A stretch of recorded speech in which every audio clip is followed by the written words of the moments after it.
Oh, okay. And the job I was working at shut down, so I went to work for another job, not paying as much. But, you know, and naturally juggling the bills after a while, I couldn't keep up with everything, so eventually the house I owned in Saw Creek went into foreclosure. Ooh. So me and the wife, you know, you're fighting, you're arguing, everybody's pointing fingers, blaming each other. And I found a house, a rent to own. Oh, I okay. told her, I said, you know what? I said, maybe when one door closes, the new one opens. I said, this sounds like a good deal. Let's go for it. So we went for it. The house, bigger than the one I had in Saw Creek, a nice house. Redlands, right? Huh? That was in Redlands? Yeah, in Okay. Redlands. All the way towards the back. Loved it. Even the neighbors I had, I mean, it was just ideal situation. That was perfect. 6 months down the line, I remember when I was talking to the guy who owned the house, I asked him, because I saw the wood-burning stove. I said, what's the situation on this wood-burning stove? I said, because I'm going to use wood to heat with. He said, he goes, you have nothing to worry about. I maintain the place regularly. He goes, and besides that, the guy who was in here before you was a chimney sweep. So everything's up to snuff. Oh, okay. Well, I learned a very valuable lesson. Which one was that, Frank? Don't believe any asshole that tells you that it's up to Yeah. snuff. You never know. That's it. December 13th of '07 is the middle of a blizzard. I was at work and I got a phone call telling me my house was on fire. Nobody was there, Frank? My wife was there. They don't even The notice? kids were there. They were off school, Oh, but okay. they were at my neighbor's house next door. They were all eating pizza and relaxing. But, And somebody came rolling down the street, honking the horn. And where we were at, there wasn't a lot of people there, so they Nobody. poked their head out, and the guy turned around and goes, hey, he goes, is there anybody home next door? And they looked, you know, my wife and the next door neighbor looked out, they went, no, why? It goes, because it's on fire. And my wife said, what? And you couldn't see it from the side she was at, but the other side was fully engulfed already. wow. You went fast, huh, Frank? Oh, it went up quick. And she tried getting in once or twice, couldn't get in the house. Luckily, my neighbor's husband was home, pulled her out a couple times. What? My wife got into the house, and he had grabbed her and pulled her out of the house. He goes, you can't go back in there. No, because a lot of smoke and all that, right? Oh, it was terrible. And, well, long story short, my neighbor called the job. I'd just gotten in off the road, told me the house was on fire.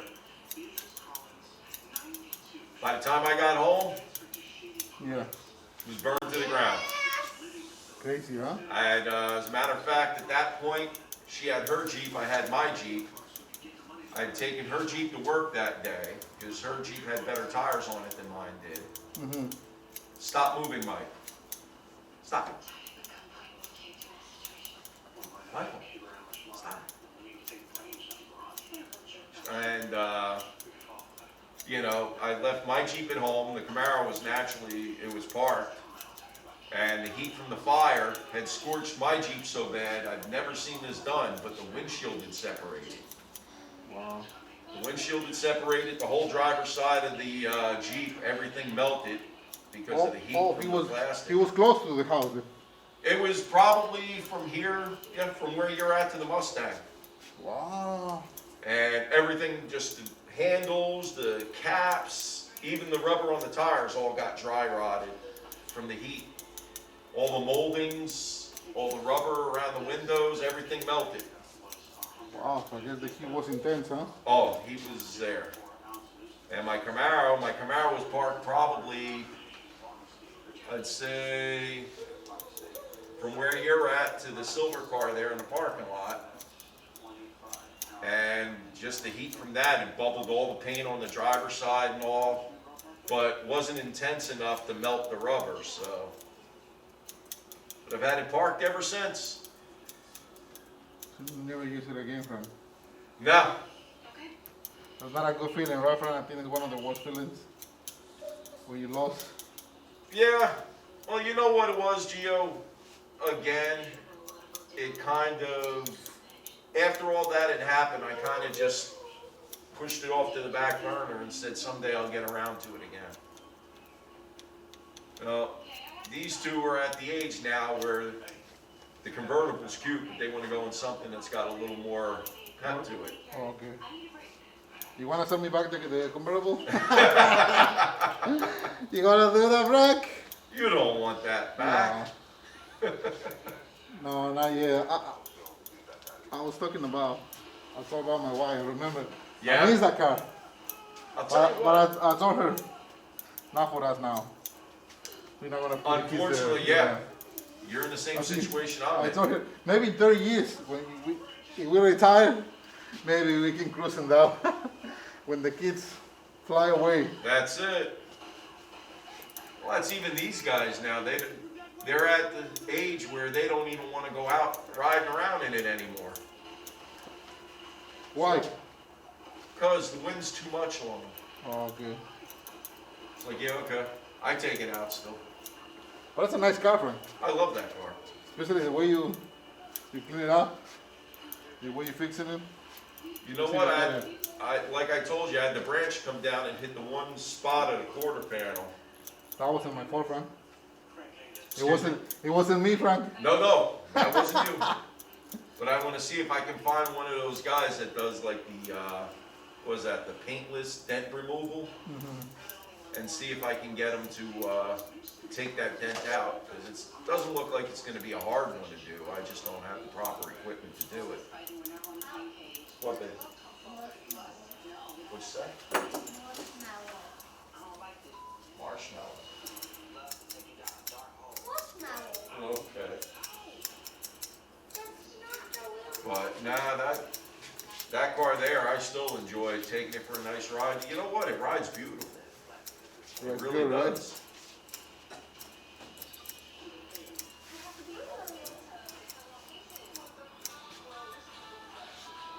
As my community tried busting my chops about it. Why? Because you have too many cars outside? Good. They haven't seen the car move. I said, what difference does it make? I said, it's registered, it's insured. Well, you know, we're just saying, I said, so I have to move my car around my property in order to make you guys happy. No, we're not saying that. I said, so what are you saying?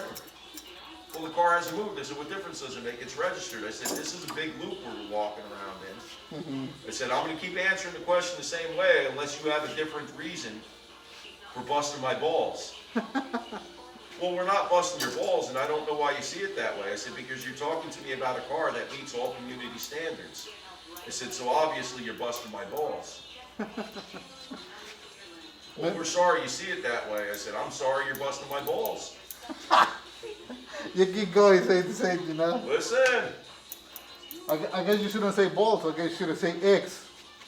But like I told him, once I put the antique plates on it, I said, that has a lifetime registration. I said, that car will be registered until the day somebody decides to either scrap it or put it in a museum somewhere.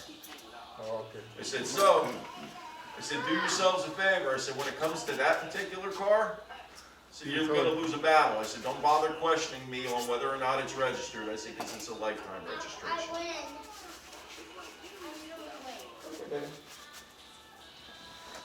And they started asking me about the truck. I said, okay. I said, what do you want to know about that? I said, what else do I need to pull out? They ask you about the truck? Oh, yeah. Well, the F-150 or this one? Both of them. Well, you got a couple trucks. I said, yeah. I said, I have a couple cars in the garage, too. I said, do you want me to take pictures and send them in to you? You talking that, too? What did they say?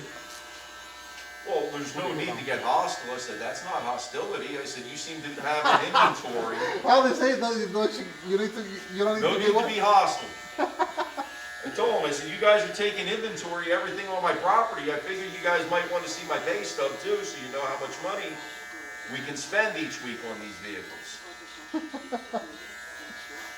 You was getting ready to fight, Frank. Round one. You know what it is, Gio? Round one.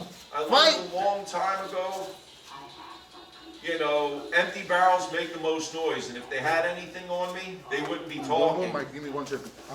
They wouldn't be talking, they'd be threatening with fines. The fact that they're doing this means they have nothing on me and they're trying to, you know, bust my chops or catch me in something. Hate to catching say it, something, but right? like I told him, I said, I know the game you guys play. I said, in case you haven't noticed, the majority of the vehicles I own are old enough to be classified as antiques. I said, so if you really piss me off, I said, antique insurance cost me about $60 a car. I said, I'll put everything on antique insurance and park it right out in front of my house. And you can do pretty much whatever you want. That's it. It shouldn't be like that, but I don't know. Sometimes these communities, they want to control everything, man. Well, like I said, it comes out that the one lady that got put on the board, Yeah. she claims she knew me from the old neighborhood. Oh, okay. It wasn't me, it was my cousins. From where? From Salt Creek or New Jersey? No, when I lived in Jersey. Oh, She's from the same area in knows Jersey this I now. was from. That far? Yeah. And I guess she used to be one of those young ladies that wasn't exactly. Mike, you almost look human. If I didn't know any better, I would say that you were human. All right, you ready for the party?